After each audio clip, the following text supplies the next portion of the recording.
Class 10th की exercise 10.2 का fifth question कर रहे हैं। ठीक है, फिफ्थ क्वेश्चन में पहले तो आपको इसको ध्यान से पढ़ना है। फिफ्थ क्वेश्चन में आपको ये प्रूव करना है कि जो परपेंडिकुलर होता है ना, अगर हमें कोई भी सर्कल गिवन है, ये उसका टेंजेंट हो गया। आपको प्रूव करना है कि जो टेंजेंट के ऊपर हम परपेंडिकुलर ड्रॉ करते हैं ना, ऐसे वाली लाइन, परपेंडिकुलर मींस वो लाइन जो एंगल कितना बनाएगी 90 डिग्री। तो ये आपको प्रूव करना है कि कोई भी जब परपेंडिकुलर लाइन हम ड्रॉ करेंगे ना, वो सेंटर से पास होके जाएगी। तो यहां पर हम इस क्वेश्चन को कैसे प्रूव करेंगे, ये तो आपको पता है। रेडियस, ये सर्कल की रेडियस हो गई और ये इसका क्या हो गया, टेंजेंट। ये तो आपको पता है कि रेडियस और टेंजेंट के अंदर एंगल क्या बनता है 90 डिग्री। ठीक है, तो हम कह सकते हैं अगर कोई भी परपेंडिकुलर लाइन हम ड्रॉ कर रहे हैं ना, तो वो कहां से पास होके जाएगी, सेंटर से। लेकिन हमें प्रूव करना है, तो इस क्वेश्चन को हम कैसे प्रूव करेंगे। यहां पर हम लेट करेंगे कि जो परपेंडिकुलर हम ड्रॉ कर रहे हैं वो सेंटर से पास होके नहीं जा रहा। अगर वो सेंटर से पास होके नहीं जाएगा, हम लेट कर लेते हैं कि वो यहां से जा रहा है, और इस पॉइंट को हम क्या लेट कर लेते हैं, पी। ये हम लेट कर रहे हैं। ठीक है, लेट किया हमने कि जो यहां से परपेंडिकुलर ड्रॉ किया वो सेंटर से पास होके नहीं जा रहा, बट ये परपेंडिकुलर है। अगर ये परपेंडिकुलर है तो एंगल क्या बनेगा 90 डिग्री। तो यहां पर इस एंगल का नेम क्या हो गया, इस वाले एंगल का नेम PCB। तो आप लिखोगे angle PCB is equal to 90 degree. हमने लेट किया कि जो ये परपेंडिकुलर है ये सेंटर से पास होके नहीं जाएगा, बट है परपेंडिकुलर। तो यहाँ पर एंगल ये वाला कितना हो गया 90 डिग्री। अब हम अपनी थ्योरम को यूज करते हैं। थ्योरम क्या कहती है, रेडियस और टेंजेंट में एंगल क्या बनता है 90 डिग्री। तो इस कंप्लीट एंगल का नेम क्या होगा, OCB। तो आप यहाँ पर लिखोगे angle OCB is equal to 90 degree. ये वाला एंगल किसके इक्वल हो गया, कंप्लीट 90 डिग्री। अब यहाँ पर आप चेक करो, एक तो एंगल OCB ये कंप्लीट हो गया, और एक एंगल क्या हो गया PCB ये वाला कंप्लीट। ये दोनों 90 डिग्री के इक्वल है। अगर दोनों हम इक्वेशन फर्स्ट और सेकंड लेट करें, from equation first and second आपको यहां से RHS इक्वल नजर आ रहा है, तो LHS को आप इक्वल पुट कर दोगे। Angle PCB is equal to angle OCB। But यहां पर हम चेक करेंगे क्या ये दोनों एंगल इक्वल है या फिर नहीं है। एंगल PCB तो ये वाला एंगल हो गया, ठीक है, और एंगल OCB हो गया कंप्लीट, ये कंप्लीट एंगल, ये कंप्लीट एंगल और ये वाला एंगल, ये दोनों एंगल इक्वल नहीं है। तो फिर आप क्या लिखोगे, बट ये जो एंगल है angle PCB does not equal to angle OCB। अब ये दोनों एंगल इक्वल नहीं है। अगर ये दोनों एंगल इक्वल नहीं है तो इसका मतलब जो हमने लेट किया वो गलत है। हमने लेट क्या किया था कि जो परपेंडिकुलर है वो सेंटर से पास होके नहीं जाएगा। तो लास्ट में आप लिख सकते हो hence perpendicular passes through the centre. ये आपको प्रूव करना है। नेक्स्ट फिफ्थ क्वेश्चन कंप्लीट हो गया। अब हम क्वेश्चन करते हैं सिक्स। देखो बेटा, सिक्स क्वेश्चन में आपको क्या गिवन है, सिक्स जो क्वेश्चन आ रहा है इसके ना दो टाइप हम कर चुके हैं। इसके अंदर आपको एक तो सर्कल गिवन है, एक सर्कल, और कोई भी हमें पॉइंट गिवन है। इस पॉइंट से आपको ड्रॉ करना है टेंजेंट। पॉइंट यहां पर हम चेक कर लेंगे गिवन है या नहीं। ये सर्कल का क्या हो गया सेंटर, ये सर्कल की रेडियस हो गई, और इस पॉइंट को फिर इससे मिलाना। यहां पर हमें पॉइंट गिवन है या नहीं, अभी चेक करते हैं। इसमें आपको गिवन है the length of tangent from A point given है। तो यहां पर ए पॉइंट हो गया, ओनली ए पॉइंट गिवन है, ये वाला ए, इसको लेट कर लेंगे O और इसको लेट कर लेंगे B। यहाँ पर एंगल कितने डिग्री का बनेगा 90 डिग्री। रेडियस और ये टेंजेंट एंगल कितना हो गया 90 डिग्री। अब यहाँ पर आपको ना दो वैल्यू गिवन है। एक तो रेडियस हमें फाइंड आउट करनी है। ये वैल्यू अगर हमें फाइंड आउट करनी है तो बच गई कौन कौन सी दो साइड, ये वाली साइड बच गई और ये वाली साइड। इन दोनों के अंदर एक तो हमें गिवन है 4 सेंटीमीटर और एक हमें गिवन है 5 सेंटीमीटर। आपको कंफ्यूज बिल्कुल नहीं होना। आपको पता है राइट एंगल के सामने वाली लाइन क्या होती है, हाइपोटेन्यूज, और वो सबसे बड़ी होती है। तो यहाँ पर आप इसको लिखोगे 5 सेंटीमीटर और इसको क्या लिखोगे 4 सेंटीमीटर, और आपको ये वाली रेडियस फाइंड आउट करनी है। इस रेडियस को हम R लेट कर लेते हैं। ठीक है, अब ये ट्रायंगल कौन सी होगी, राइट एंगल ट्रायंगल। अब इसमें यूज करेंगे पाइथागोरस थ्योरम। राइट एंगल के सामने हाइपोटेन्यूज, ये क्या हो गया बेस, और ये किसके इक्वल हो गया परपेंडिकुलर। तो यहाँ पर आप लिखोगे h का square is equal to B square plus P square. 5 का स्क्वायर क्या आएगा 25 इज इक्वल टू बेस आपको फाइंड आउट करना है B square plus P square. 4 का स्क्वायर क्या आएगा 16, ये नंबर इधर प्लस, इधर लेके आओगे माइनस। 25 माइनस 16 क्या आएगा 9 is equal to B square. Square हटाओगे अंडर रूट, तो यहाँ से B की वैल्यू क्या आएगी 3। मीन्स ये जो सर्कल की रेडियस है, ये रेडियस किसके इक्वल आ गई 3 सेंटीमीटर के इक्वल, ये सर्कल की रेडियस आ गई। ठीक है, नेक्स्ट क्वेश्चन करते हैं सेवंथ क्वेश्चन में आपको गिवन है दो कॉन्सेंट्रिक सर्कल गिवन है। कॉन्सेंट्रिक सर्कल क्या होती है? जिनका जो सेंटर होता है ना वो सेम होता है। अगर हमें एक से ज्यादा सर्कल गिवन है और वो कॉन्सेंट्रिक हमें गिवन है तो उनका मतलब उनका सेंटर एक ही हो जाएगा। तो हम इसको सेंटर लाइट कर लेते हैं। ये दोनों सर्कल का सेम सेंटर है। दोनों सर्कल की हमें रेडियस गिवन है। एक की रेडियस हमें गिवन है 5 सेंटीमीटर और एक सर्कल की रेडियस हमें गिवन है 3 सेंटीमीटर। अब ये स्मॉल सर्कल है तो 3 हो जाएगी और बड़ी वाली सर्कल की 5 सेंटीमीटर। इसके अंदर आपको क्या निकालना है? इसमें कह रहा है find the length of code of the circle which touches the smaller circle. ये इस सर्कल की क्या हो गई? कोड हो गई, ठीक है। और ये इस स्मॉल सर्कल को टच करके जाएगी। इसकी लेंथ आपको फाइंड आउट करनी है। इस पॉइंट को हम ए लेट कर लेंगे और इसको बी, इस पॉइंट को सी लेट कर लेना और इस पॉइंट को लेट करेंगे ओ, और यहां से आप रेडियस को ड्रॉ करोगे। ये जो स्मॉल सर्कल हमें नजर आ रही है ये रेडियस और ये टेंजेंट हो गया इसका, ठीक है। तो रेडियस और टेंजेंट में जो एंगल बनता है वो कितने डिग्री का बनेगा? 90 डिग्री। ये हम 9th क्लास में पढ़ के आए थे।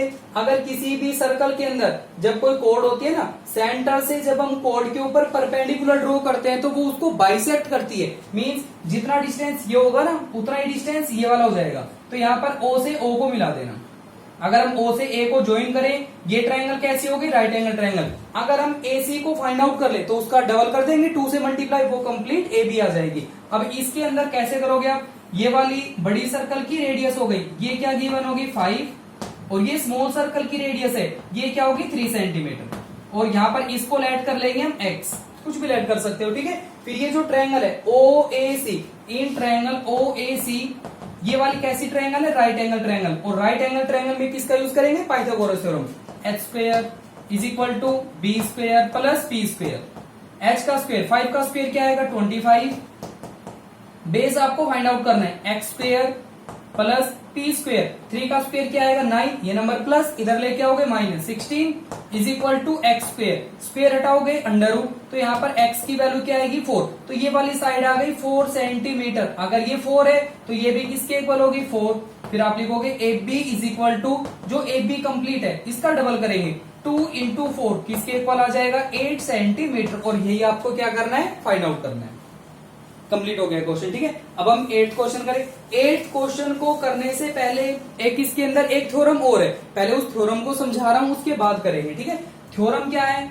अगर कोई भी सर्कल है, ये वाला पॉइंट हो गया, कोई भी एक एक्सटर्नल पॉइंट आपको गिवन है, अगर हम इस पॉइंट से दो टेंजेंट ड्रॉ करें सेम पॉइंट से, ठीक है, एक टेंजेंट ये हो गया और दूसरा टेंजेंट ये हो गया, ये हम प्रूव करेंगे कि इन दोनों टेंजेंट की जो लेंथ होती है ना वो इक्वल होगी। इसको हम ए लेट कर लेते हैं, इस पॉइंट को बी और इसको सी। सेंटर ओ हो गया, ये वाला पॉइंट आपका ओ हो गया। ओ से बी को ज्वाइन करना, ओ से सी को ज्वाइन करेंगे और ए से ओ को। अब इसमें आपको प्रूव करना है कि जो ए बी है वो किसके इक्वल होगा? ए सी के इक्वल। ये हमें प्रूव करना है कि A B is equal to क्या होगा? ए सी। अब कैसे प्रूव करेंगे? ये भी हम 9th क्लास में करके आए थे। अगर हमें कोई भी दो ट्रायंगल गिवन है, उनकी दो साइड को हमें इक्वल प्रूव करना है या फिर दो एंगल को इक्वल प्रूव करना है, तो हम क्या करते थे? दोनों ट्रायंगल को कॉन्ग्रुएंट प्रूव करते थे। एक तो ये वाली ट्रायंगल हो गई, एक ये वाली ट्रायंगल। अगर हम इन दोनों ट्रायंगल को कॉन्ग्रुएंट प्रूव करें तो ए बी किसके इक्वल हो जाएगा? ए सी के इक्वल। कैसे करोगे? अब यहाँ पर एंगल क्या होगा? 90 डिग्री और यहाँ पर भी 90 डिग्री। रेडियस और टेंजेंट एंगल कितना बनेगा? 90 डिग्री। अब इन दोनों ट्रायंगल को हम कॉन्ग्रुएंट कैसे प्रूव करेंगे? In triangle A B O, in triangle A B O and triangle दूसरी कौन सी होगी? ए सी ओ। आपको तीन चीजें लेके आनी है। तो सबसे पहले first OB is equal to OC, OB is equal to OC। ये दोनों इक्वल क्यों है? क्योंकि ये दोनों सेम सर्कल की रेडियस है और सेम सर्कल की रेडियस क्या होगी? इक्वल। आप लिख दोगे रेडियस ऑफ द सर्कल, ये सर्कल की रेडियस हो गई। सेकंड, ये वाली लाइन क्या आ गई? Common. AO is equal to AO, क्या आ गया? कॉमन। ये वाली साइड आ गई कॉमन। इसके बाद यहां पर एंगल क्या हो गया? 90 डिग्री। एंगल ABO, आप लिखोगे angle ABO is equal to angle, ये वाला एंगल कौन सा होगा? ACO, और ब्रैकेट में लिख दोगे ईच 90 डिग्री। ये दोनों एंगल किसके इक्वल है? 90 डिग्री के इक्वल। तो यहाँ पर तीन चीजें हो गई, OB is equal to OC, ये वाली साइड कॉमन, और एक एंगल क्या हो गया? Right angle. कौन सी प्रॉपर्टी यूज कर रहे हैं, कौन सी थ्योरम यूज कर रहे हैं, दो साइड एक एंगल, कौन सी साइड एंगल साइड। तो इस थ्योरम से दोनों ट्रायंगल क्या हो गई, कॉन्ग्रुएंट। ट्रायंगल एबीओ ये कॉन्ग्रुएंट हो गई किसके, ट्रायंगल एसीओ के। अगर ये दोनों ट्रायंगल कॉन्ग्रुएंट हो गई तो हम कह सकते हैं एबी किसके इक्वल हो जाएगा, एसी के equal. Hence AB is equal to AC। तो यहां पर अब आपको कौन सी प्रॉपर्टी यूज करनी है, अगर कोई भी हमें एक्सटर्नल पॉइंट गिवन है और उससे जब हम टेंजेंट ड्रॉ करते हैं तो दोनों टेंजेंट का जो डिस्टेंस होगा, दोनों टेंजेंट की जो लेंथ होगी वो इक्वल होगी। अब यहां पर हम इस प्रॉपर्टी को यूज करके 8th क्वेश्चन करेंगे। 8th क्वेश्चन में आपको गिवन है एक तो सर्कल, ठीक है, और इसके बाहर एक क्वाड्रिलेटरल बना रखा है। क्वाड्रिलेटरल आपको पता है क्या होता है, जिसकी 4 साइड होती है, या आप कैसे भी बना सकते हो, ठीक है, 4 साइड होनी चाहिए। ये क्वाड्रिलेटरल हो गया, ठीक है। ये सर्कल को टच कर रहा है, पॉइंट हमें गिवन है, ये वाला पॉइंट ए हो गया, ये बी, ये सी और ये डी। ये वाला पॉइंट गिवन है पी, क्यू, आर और ये वाला पॉइंट क्या हो गया, एस, ठीक है। ये पॉइंट हमें गिवन है और इसमें आपको प्रूव करना है A B plus C D. ये जो प्रूव कर रहे हैं यहां लिख रहे हैं, A B plus C D is equal to होगा किसके, A B plus C D is equal to B C plus A D, B C plus A D. ये हमें प्रूव करना है। तो कैसे प्रूव करेंगे, तो सबसे पहले जो एलएचएस के अंदर ए बी यूज हो रहा है, ए बी के अंदर एक तो एपी हो गया। अब देखना ध्यान से, इस पॉइंट से ये टेंजेंट हो गया और ये वाला टेंजेंट हो गया, तो सेम पॉइंट से टेंजेंट क्या हो जाएंगे, इक्वल। तो आप लिखोगे AP is equal to A S, AP is equal to A S, equation first. Second, BP किसके इक्वल होगा, बीपी इज इक्वल टू होगा बी क्यू, तो ये आ जाएगा BP is equal to B Q, equation second. फिर यहाँ पर हमें सी डी यूज करना है, तो सी डी के अंदर पहले सी क्यू को नहीं लिखेंगे, हम सी आर को लिखेंगे। तो सी आर किसके इक्वल होगा, सी क्यू, ये आ जाएगा C R is equal to C Q, third equation. And D R किसके इक्वल होगा, डी एस, ये आ जाएगा D R is equal to D S. इसके बाद क्या करना है, ये जो 4 इक्वेशन है इनको ऐड कर देंगे हम। अगर हम इन 4 इक्वेशन को ऐड करें, लिख देना adding equation first, second, third and fourth, इनको प्लस करेंगे। अब ये आ जाएगा AP plus BP plus C R plus D R is equal to होगा किसके, A S plus B Q plus C Q and plus D S. अब यहां पर एपी प्लस बीपी, अगर हम एपी और बीपी इन दोनों को प्लस करें, किसके इक्वल आ जाएगा, ए बी के equal, A B plus C R plus D R, C R plus D R. अगर हम इन दोनों को प्लस करेंगे तो किसके इक्वल हो जाएगा, सी डी के इक्वल। तो यहां पर क्या आ जाएगा, C D is equal to A S plus D S, इन दोनों को एक साथ लिख लेना, ठीक है। ए एस में अगर हम डी एस को प्लस करें तो किसके इक्वल आ जाएगा, ए डी के equal, A D plus and B Q plus C Q, B Q plus C Q किसके इक्वल आ जाएगा, बी सी के इक्वल। और यही हमें इस क्वेश्चन में क्या करना है, प्रूव करना है।